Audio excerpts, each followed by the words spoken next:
You want to spend what 10, 15 minutes on rut survival? Yeah, yeah, I think let's do that. So, kind of the topic or thought is, Well, wait a minute. Hold on. Wait. Let's yeah, set some parameters here. What period are we talking about? What of surviving? Are we talking the month of November? I'm going to look at it as for most guys, they are spending 80% of their PTO probably between November 1st through the 15th, 20th ish. And when I think of the survival aspect of this, I think you're hunting a lot, you're in the field a lot, you're not getting a lot of sleep.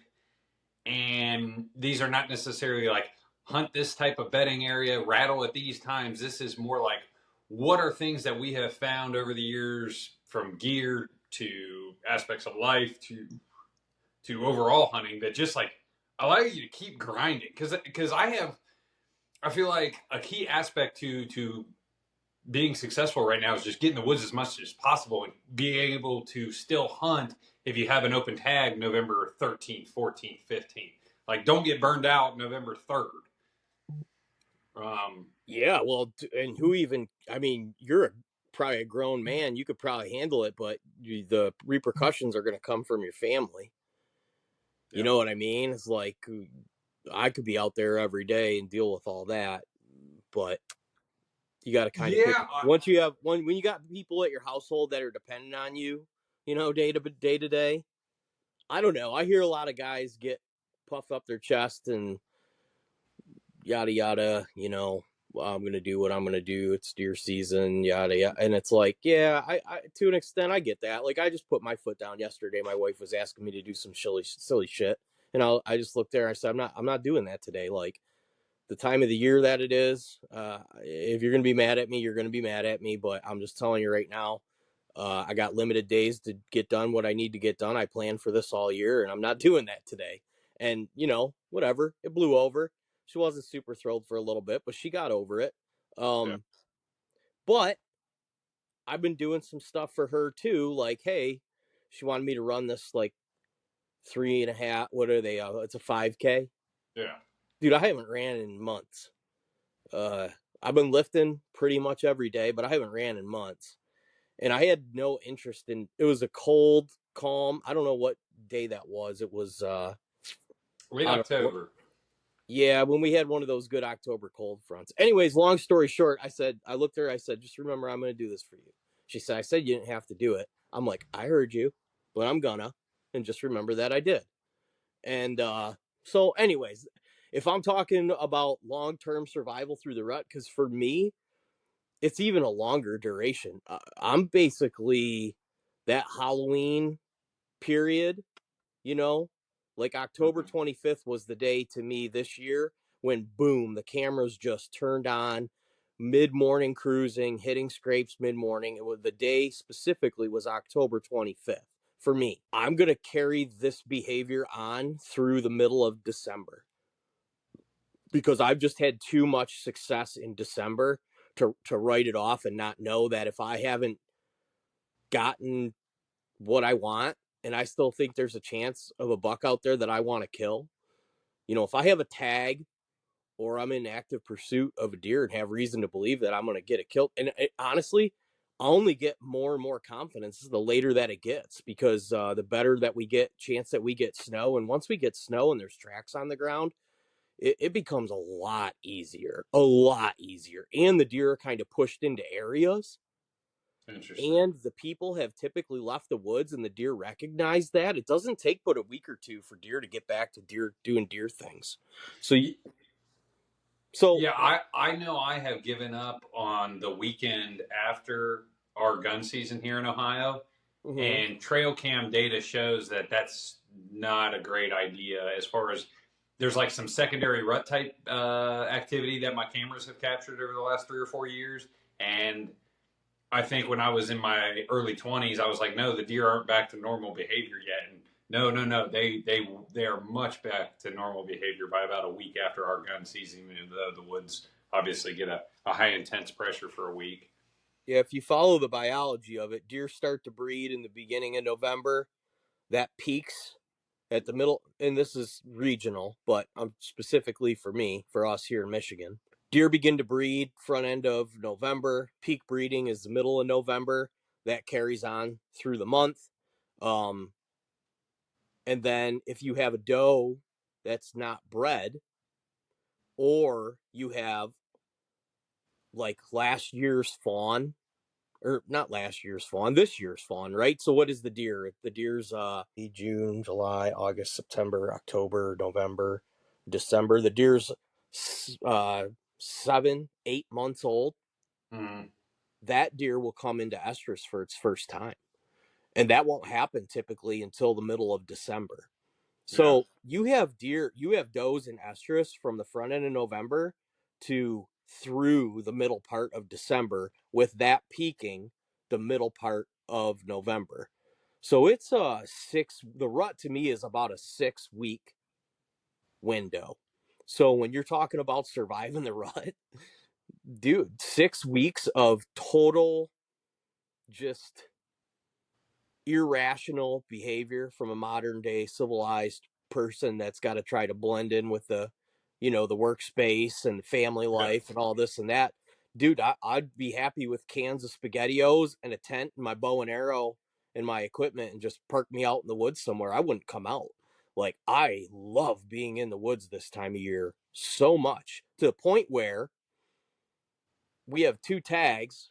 I filled one and I instantly felt a sense of stress that I only had one tag now, because I'm going to have to be pretty selective, and I've got multiple deer that have a lot of my attention.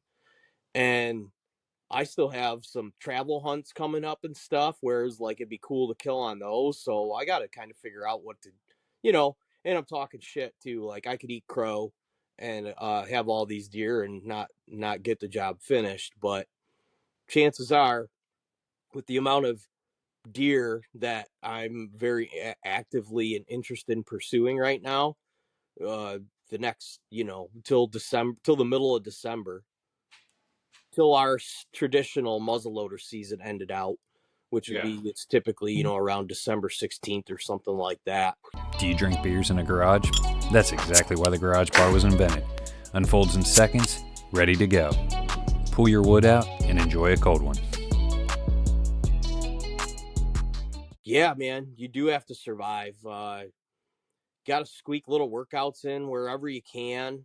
Got to just, I can't personally go on a total bender on shit food diet. Like, Yeah. I tried that. I did, dude. I got in that pattern of behavior for a week, and being a 41-year-old man, whatever, I just felt like shit. I felt like shit. Like, it was not good. I felt bad. Um, I had to get myself back on eating good, making some food, getting some, because I'm just, running and gunning out of the gas stations. Cashews, beef jerky, cheese, fatty and protein, just grabbing macros, coffee, energy drinks, whatever, water. Um, you got to take care of yourself, like, seriously. I know everybody's in different chapters of their life. 20-year-old guys listen to this saying, 20-year-old me, dude, we just live off a pack of hot dogs and a case of beer, and like, it wouldn't even phase us whatsoever. You know what I mean? We might even end up feeling better after a couple days of that behavior. But Yeah. in the here and in the now, um vitamins, supplements, trying But to eat reasonably good, and then getting some form of squeaking some form of exercise in, even if you cut it in half from what you're doing not during deer season, and you do 2 or 3 days a week. Dude, your mental clarity will benefit from it. You'll physically feel better. For me, it's really important that I don't let my physical health decline, because I have to make a conscious effort, because all I care about right now is deer hunting. That's it. yeah. Now, I will say this from the physical workouts. One, don't do a big leg day because chances are you're going to need them in a day or two, especially if you shoot one. And I will say this: I lose a lot of weight during the rut because of like the workout aspect. Like I was hunting this, I don't know. You do look skinny. Yeah, I hunted late October 4 days, and then I just did a 3 day deer camp here. But like the other day I'm hunting 1.4 miles from the truck, a 500-foot climb, and then I scouted for a little bit midday, and then like a mile commute back to the truck. So like Dude, that's like a 2 hour ruck mixed into the day. That's a lot of energy and cows. And actually, I drank 3 beers the night Dave shot that buck because, like, dude, my best friend shot a buck. But I felt like I drank 13 beers. I mean, the next day it was awful. Water Because you were intake, just I think. because you were worn down and just like not, yeah, you're already behind the curve. Yeah, and I think water intake is something I struggle with because you can only bring so much. Mm-hmm. You know, something that you said on a podcast, or I think you texted me a couple years ago that I started doing was the electrolyte mix. Yeah. Having that at your truck for drinking it in the morning after you have your coffee or caffeinated, so you're driving to the woods or whatever, drink some of that. But then after your hunt, go ahead and pound those electrolytes as well. Well, and yeah, especially if you have a couple beers and you wake up in the morning not feeling like 100. I found these little, they're like little tubes. You get them at Meyer. There's like 6 or 8 little tablets in there. It's almost like an Alka-Seltzer, Okay. but it's a hydration tablet. So Mm-hmm. you drop them in 16 ounces of water and they fizz up. Dude, those things are great. They're not terribly expensive. You get a little tube of them. You could throw them in your backpack or whatever. Yeah. I moved away from the other electrolyte things that I was doing, and that's my preferred one right now. But that's like a mandatory thing. I'm glad you brought it up because, like, that's a thing that I have to have in my kit right now. That probably some Tums or Rolaids, like in case we get into some bourbons and have spaghetti dinner like we did a couple nights ago, dude. I had made world class spaghetti dinner and we had some bourbons, and you could bet I woke up with some heartburn. So I keep some of those for emergency situations. Dude, we could really talk about, we could get into this a little bit. I don't eat spicy food during deer season because I don't want to have some type of shit adventure out in the woods. I made that mistake one time, Byron Horton. One time before I left for deer camp, I went out with my girlfriend to dinner, and I feel like maybe this was even, the times were so good we might even been to Hooters. Mm. But I pounded a bunch of like hot buffalo wings. And the next day we left for camp and we were driving up and we pulled into a place to have breakfast, and dude, my stomach started rumbling, and they had like a 1-person bathroom. And this was an emergency situation. There's a person in the bathroom, so I like kind of run out and run next door to the gas station. Their bathroom's out of order. So no bathroom, and I'm like literally gonna have like an emergency. Yeah, it's go time. Yeah, so it's so bad. I never experienced anything like it. And finally that guy came out of the bathroom, dude, and I dove in there, and that bathroom, they might actually had to make an insurance claim on that building after that situation, because it was anyways. I only made that mistake one time, and during deer season, like I hear the horse, like guys, like, oh my god, I had to cut the sleeve off my pants or my shirt because Lose a sock. I ate 32 jalapeno poppers last night, and that would be so easy for me to do, like jalapeno poppers at deer camp and some beers and stuff. But I kind of have like a no spice rule, a little bit of hot sauce, but I'm not eating peppers and I'm not eating spicy food and this and that. It's just specifically so that I can like keep myself regular. Like, Yeah. I'm gonna take a dump in the morning before I go out hunting, and then potentially, in the afternoon, I could be a two a day type of individual. But but I'm taking care of my business before I go out in the morning, Yeah. and not having any fucking adventures while we're out there. And I like spicy food, but I can go without it for 6 or 8 weeks. Yeah. Two other like rut kind of supplemental stuff that I picked up on. Last year, I started keeping a thing of pre-workout at the truck. So if I shoot one late, I can take a scoop of that, and it's got about 100 mg's of caffeine.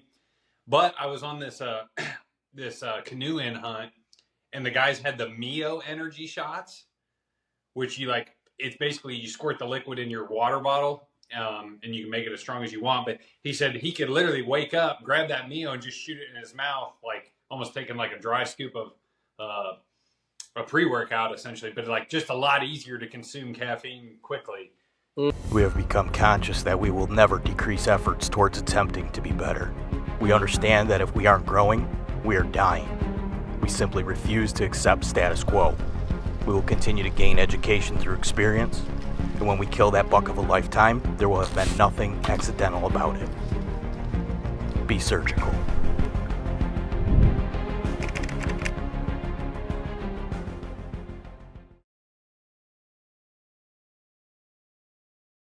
And because on those hunts too, like I'm not making a cup of coffee before I hit the woods just because then you got to jack around with it. If I was tent camping, truck camping, for sure I'll make a cup of coffee. I'll take the extra 5 minutes and fire up the Jetboil. I like coffee in the morning before a cold deer hunt, but I Yeah. thought those two things were good things for a guy to keep in his pack. Like, dude, if you're hunting on day 3 in a row and shoot a buck at night, and now you know you got like 2 hours to go get him and get him back to the truck, yeah, dude, caffeinate up so you can then get that deer out the woods and maybe have a beer or two when you get back. Yeah. Other than that, I don't know. Keep your stuff organized. That's a thing. Kind of have a little bit of a system and a place where things go. So you're not. I got one buddy. He's just always looking for everything, dude. It's like you're like bringing my kid. Like, dude, how do you not know where your shit is? Like, so I think it's good to have a system and be a little bit organized. Obviously, I think most people that are listening to this probably already understand that, but in the heat of the moment, it goes a long ways. Just like not have to be looking for your stuff all the time. Just it really simplifies and expedites it. How many times you go in and out and this and that. I don't know how many times I've been out now, but I call it hunting rhythm. Once you hunt like 4 or 5 times, you figure a few things out. Yeah, and now you're flowing. That sure is nice. Yeah, I do sometimes like a midday nap at the base of my tree where if I'm doing an all day sit or even if I'm going to shift positions for the evening hunt, I'll come down to the base of the tree. I generally do this at like 1 or 2 o'clock. Like I still like to maybe catch that 11 to noon type of like middle of the day cruise, like if you will. But like I feel like 1 to 2 o'clock, I feel a lot safer coming down. And I'll nap at the base of my tree because generally I've gotten up early and I'm getting to bed late, and just an hour at the base of my tree sometimes is just like a much needed nap. Yeah. So there's that, and then I know some guys will say like sleep in a day, and I go the opposite route. I say give up an evening hunt. I really like morning hunts during the rut because I feel like you almost get 2 hunts for one, where you get the first couple hours of daylight, and then you get the late morning cruising movement. So I would rather give up an evening post, and that's just me. I get some guys maybe have killed way more bucks in the evening, but I would rather have an easy hunt or no hunt in the evening, and then know that next morning I'm going back after it. Yeah, as long as you're doing the things that we're doing, talking about, if you're taking care of yourself and you're not being an idiot, if you do stay up and get wounded, yeah, you might have to have a recovery day, but you got limited days, so you could figure that out. God, I don't know if you can hear it, but dude, the wind and just driving rain here. Like, you guys got the front today, huh? Yeah, I don't know what we got going out there. 25-mile-an-hour wind, 30-mile-an-hour wind gusts or whatever, but it's driving rain out right now. But if you're taking care of yourself, I think you can push through a lot of that stuff. Like I said, those hydration tablets are really great. Like I'm the same way. If I have a cocktail or two, I'll know I'll know in the morning. Oh wow, starting to get some power flicker in here. That's right. Oh, geez. The other rut survival tip I have is cold feet. Like Jason Samkoviak gave me this tip. I made a YouTube video. People love it. But like take an old hunting sock, cut it at the heel, and now you basically have a mitten effect that I put over my my hiker boot. I put it over the toe box, if you will, and it creates like a mitten for your boot. But like separating your cold feet from the tree stand, honestly, best hunting tip I've probably received in the last 5 years from Jason Samkoviak. Because cold feet suck. Like, and obviously we're going to be getting a little better, colder temps. Not necessarily in the next couple days, but probably in the next 10 days. Yeah. But yeah, those were a couple of my rut survivals. I use the chemical hand warmer and the toe one specifically. You know, if it's going to be cold where I think my feet are going to get cold, one, I buy my boots like a size or two big so that there's room, a lot of adequate air room in there. I don't want my boots to be tight at all late season. And just if you're going to specifically have a pair of boots for late season hunting, I would buy them a size or two big so Yeah. that you have all that airspace in between your foot and the actual material. I mean, the difference that it makes can't be understated, can't be overstated. Could it be understated or overstated? I don't know. Anyway, but then you can fit one of those little hot hand deals in there as well, and I mean, you'll never have cold feet. It's Yeah. it's phenomenal. My feet are getting warmer right now just thinking about it. Classic. Occasionally, late season, I do the Arctic Shield boot covers and throw a hand warmer or two in those. Mm. But that's a very rare occasion. I like the cut sock method because everyone's got extra hunter socks and they pack down super small. And we thought it was placebo effect years ago, but like it's like really it makes a huge difference when you take your boot and separate it from the cold metal tree stand. Just like holding a normal bow. Now Prime obviously has a built-in grip with a, but like think about holding a metal piece of tree stand or your bow out in the elements when it's cold and then adding like a glove or something to it. That's what you're doing to your boot, your toe box. And yeah, cold feet is by far the worst. Yeah. Well, I don't get cold feet, so otherwise I would try that. Okay.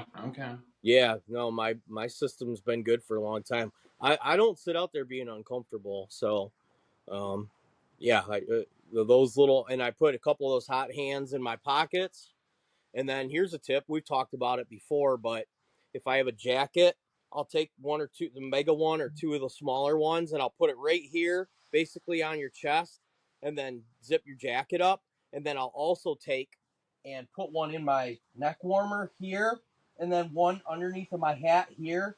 So this area of the back of your head, where your spine attaches to your skull, has blasting heat on it. It's like it's incredible how comfortable I mean, I've sat out there in sub-zero temperatures in a tree for hours, and you have all your points of heat loss covered. Yeah. You're actually gaining heat at the points where you tend to lose it, and those things will go for hours. Yeah. Your podcast that went out with the WSI guy, he talked about the neck is a portal to like your heat loss. And people Yeah. don't realize it, how important keeping your neck warm is. I'm a sucker for like even just light gaiters when it's even like 40, 50 degrees. I don't know how people don't wear them. Honestly, yeah, you're not going to catch me unless, yeah, it's like in the 50s or 60s. Like, you're not going to catch me without a neck gaiter. And then I have like a midweight and then like a fleece. I have a fleece one that I'll use basically like last weekend. It was 28 when I went out, and it was cold all morning. And I'm glad I had that fleece. And then I have a late season thick hat too. Yeah, if you have a good hat and a good neck warmer, it goes a long ways. Those two items can transform your comfort level without changing the rest of your get up. You know what I mean? You could have a jacket and bibs and gloves, but if your head and neck aren't properly protected, you're likely going to suffer.